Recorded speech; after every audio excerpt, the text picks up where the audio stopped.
Avant que nous prions, j'aimerais partager avec vous un court message tiré de la Bible, puis nous prierons ensemble. Dans l'Évangile selon saint Jean, chapitre 10, verset 10, il est écrit « Le voleur ne vient que pour voler, égorger et détruire. Moi, je suis venu pour qu'ils aient la vie et qu'ils l'aient en abondance. » Dans ce verset, Jésus révèle à la fois les intentions de l'ennemi et la plénitude de vie qu'il désire vous donner. L'ennemi cherche à vous dépouiller de votre joie, à tuer votre espérance et à détruire votre foi. Mais Jésus, dans son amour et sa miséricorde infinie, est venu afin que vous puissiez avoir une vie débordante d'abondance, non seulement en biens matériels, mais surtout en paix, en amour et en accomplissement spirituel. Il veut que vous viviez une vie profondément enracinée dans sa grâce, une vie où les épreuves ne vous écrasent pas, mais vous rapprochent de lui. Tout au long de ma vie, j'ai vu de nombreux frères et sœurs chrétiens bien-aimés, accablés par de lourds fardeaux. Leur joie, autrefois rayonnante, a été volée. Leur espérance, autrefois solide, a été ébranlée. Ce ne sont pas de simples instants de tristesse passagère, mais de profondes blessures durables, infligées par l'ennemi, souvent dans les moments les plus sombres de l'existence. J'ai vu combien les déceptions, les trahisons et les chagrins peuvent conduire même les plus solides dans la foi à se sentir écrasés. Et je comprends que la vie puisse parfois sembler insupportablement dure. Mais la manière dont vous répondez aux épreuves de la vie fait toute la différence. Quand vous faites face aux difficultés, vous avez un choix. Vous pouvez vous tourner vers Jésus, dont les bras sont toujours ouverts, prêts à vous consoler et à vous fortifier.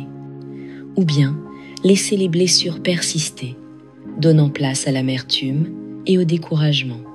L'ennemi se nourrit de votre désespoir, murmurant des mensonges pour vous éloigner davantage de la paix et de la joie qui se trouvent en Christ.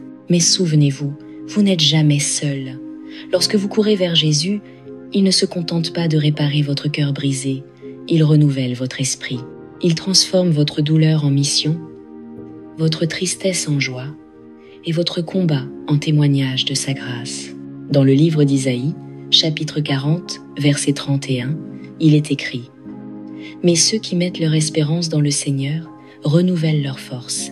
Ils prennent leur envol comme les aigles, ils courent sans se lasser, ils marchent sans faiblir. » Lorsque votre espérance est ancrée dans le Seigneur, il vous élève au-dessus du poids de vos fardeaux. Il vous donne la force de continuer, même quand vous avez envie d'abandonner. Les épreuves de la vie peuvent vous laisser épuiser, mais la promesse de Dieu est claire. Si vous mettez votre confiance en lui, il renouvellera vos forces, vous permettant de vous élever au-dessus de vos troubles comme un aigle planant sans effort dans le ciel. Il vous renouvelle d'une manière qu'aucune source terrestre ne le pourrait, vous donnant la résilience nécessaire pour affronter chaque jour. Peut-être avez-vous le sentiment que personne ne comprend vraiment la profondeur de vos luttes. Peut-être traversez-vous une douleur que vous n'arrivez pas à exprimer avec des mots ou des épreuves qui semblent écrasantes. Je ne connais peut-être pas les détails précis de ce que vous vivez, mais je sais une chose, Dieu vous voit. Il connaît chaque larme que vous avez versée, chaque bataille que vous avez livrée et chaque fardeau que vous avez porté. Et sa parole parle directement à votre cœur. Dans Jérémie, chapitre 29, verset 11, Dieu dit « Car moi, je connais les projets que j'ai formés pour vous, déclare le Seigneur, projets de paix et non de malheur, afin de vous donner un avenir et une espérance. » Même lorsque vos circonstances actuelles semblent incertaines ou douloureuses, les projets de Dieu pour vous sont remplis d'espérance, de but et de bonté. Il agit dans les coulisses pour faire jaillir la beauté des cendres et la joie de la tristesse. Alors, cher ami, je vous invite à vous réjouir un instant. Dans le psaume 118, verset 24, il est proclamé « Voici le jour que le Seigneur a fait. Exultons et réjouissons-nous en lui. » Ce n'est pas simplement une suggestion, mais une déclaration puissante. C'est un rappel que chaque jour, aussi difficile soit-il, est un don de Dieu. Aujourd'hui, retenez cette vérité. Dieu vous a donné ce jour comme un don. Réjouissez-vous en lui. Célébrez son amour et croyez qu'il agit en toutes choses pour votre bien, même si vos circonstances ne sont pas idéales. Je vous encourage à prendre une pause et à trouver une raison de vous réjouir.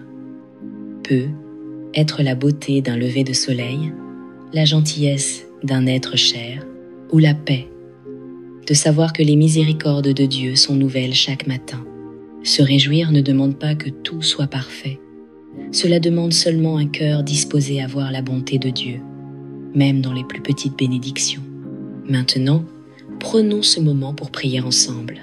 Père céleste, tu es un Dieu grand et puissant, rempli d'amour, de miséricorde et de compassion. Tu règnes sur toute la création, et pourtant tu choisis de prendre soin de moi avec tendresse et grâce.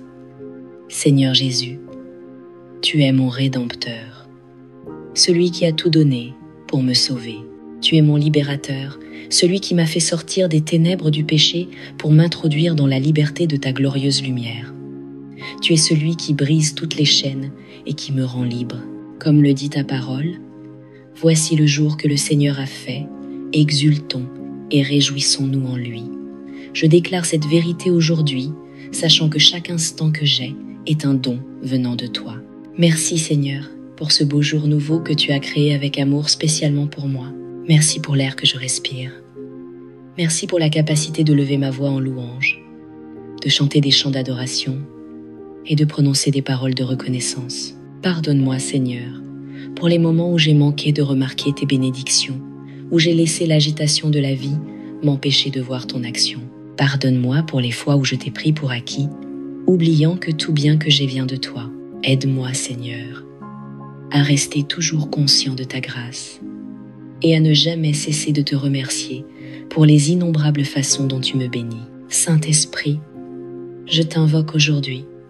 Je ne peux affronter les défis de la vie sans ton aide et ta force. Lorsque la vie semble accablante, lorsque le poids de mes inquiétudes menace de m'écraser, je t'appelle.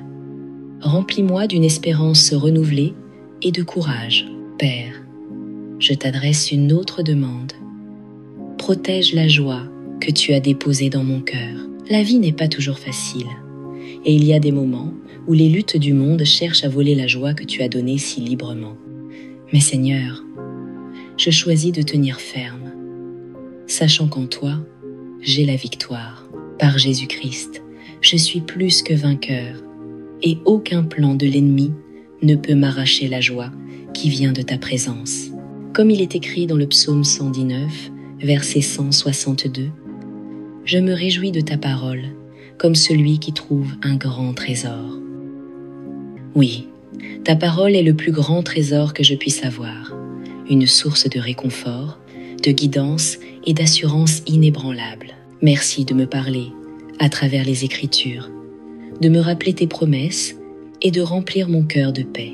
Père, je m'accroche aussi à ta promesse dans l'Évangile selon saint Matthieu, chapitre 21, verset 22. Tout ce que vous demanderez dans la prière avec foi, vous le recevrez. Quelle vérité magnifique et réconfortante! Merci d'écouter mes prières, d'entendre les cris de mon cœur et d'y répondre d'une manière infiniment au-delà de ce que je pourrais imaginer. C'est pour moi une merveille que de savoir que le Créateur de l'univers se soucie assez de moi pour écouter mes paroles, porter mes soucis dans ses mains et y répondre avec amour. Pour cela, Seigneur, je me réjouis et je te rends toute la louange que tu mérites. Merci d'être si fidèle, de ne jamais m'abandonner et d'être toujours mon refuge. Je te suis profondément reconnaissant, Seigneur, pour ta sagesse infinie et tes soins constants. Tu protèges ma famille et pourvois à tous nos besoins, souvent d'une manière que je ne perçois même pas. Ton amour m'entoure comme un bouclier, me gardant à l'abri du mal et me rappelant combien tu tiens à mon Saint-Esprit. Aide-moi à vivre une vie qui t'honore, une vie remplie de joie, de gratitude et d'une confiance inébranlable en ta bonté. Apprends-moi à refléter ton amour dans mes paroles et mes actes, afin que d'autres puissent voir ta lumière en moi. Merci pour ta présence constante qui ne m'abandonne jamais, pour ton aide à chaque pas que je fais, et pour l'assurance que tu es toujours proche. Sois glorifié, Seigneur, maintenant et pour les siècles des siècles. Je bénis ton saint nom. de tout mon cœur. Dans le nom puissant et précieux de Jésus, je prie. Amen. Si cette prière a parlé à votre cœur, écrivez « Amen » en signe de foi. Je prie pour que chaque bénédiction contenue dans cette prière repose maintenant sur vous, au nom de Jésus. Et si vous avez besoin d'une prière particulière, n'hésitez pas à le dire dans les commentaires. Nous serons honorés de prier pour vous. Que la grâce et la paix de notre Seigneur Jésus-Christ soient toujours avec vous.